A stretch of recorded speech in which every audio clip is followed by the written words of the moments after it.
Assalamualaikum warahmatullahi wabarakatuh. Dalam video kali ini, aku akan menjelaskan seputar tentang pengelolaan Odoo Accounting. Nah, sebelumnya pasti kita harus tahu dulu dong apa itu Odoo Accounting. Nah, jadi Odoo Accounting atau akuntansi Odoo adalah salah satu komponen inti dalam Odoo yang dirancang untuk mengelola semua aspek keuangan dan akuntansi dalam sebuah organisasi. Dengan fitur yang beragam dan integrasi yang mendalam, Odoo menyediakan alat yang komprehensif untuk mempermudah pengelolaan keuangan dalam sebuah perusahaan. Nah, apa aja sih fungsi dan fitur Odoo Accounting? Yang pertama ada konfigurasi dan pengaturan awal. Instalasi modul akuntansi itu perlu diinstal melalui aplikasi Odoo. Setelah diinstal, modul ini akan menambahkan berbagai menu dan submenu yang terkait dengan keuangan di dashboard Odoo. Lalu ada pengaturan dasar. Tentunya kita harus mengkonfigurasi beberapa pengaturan dasar seperti mata uang, akun perusahaan, format laporan fiskal, dan settingan pajak.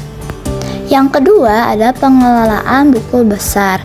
Yang pertama ada chart of accounts yang merupakan daftar akun yang digunakan untuk mengategorikan aset, kewajiban, pendapatan, dan biaya. Odoo menyediakan template chart of accounts yang bisa kita sesuaikan dengan kebutuhan sebuah perusahaan. Lalu ada journal entries yang transaksi keuangan dicatat melalui journal entries ini. Odoo memungkinkan pembuatan journal entry satu entry jurnal baik secara otomatis maupun manual. Lalu yang ketiga ada manajemen piutang dan hutang. Di dalam fitur ini ada invoice management, yaitu faktur penjualan dan pembelian dihasilkan dan dilacak melalui fitur ini. Odoo bisa mencatat setiap transaksi secara otomatis ke dalam jurnal. Lalu ada payment processing yang berguna untuk mengelola pembayaran masuk dan keluar, termasuk pembayaran otomatis maupun manual. Lalu ada laporan keuangan. Laporan keuangan itu dalamnya ada 3. Ada profit and loss statement yang dapat diakses untuk menilai performance suatu perusahaan selama periode tertentu. Ada balance sheet yang menunjukkan snapshot keuangan perusahaan pada waktu tertentu.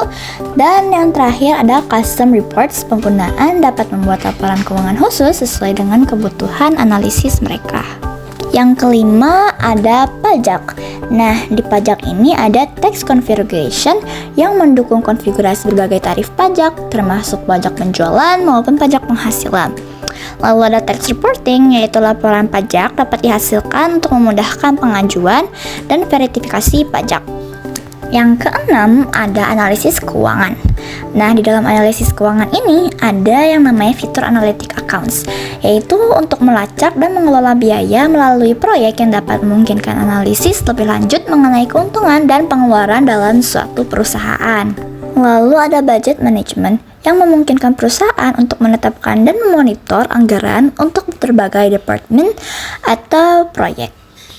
Lalu yang ketujuh ada integrasi dengan fitur lain.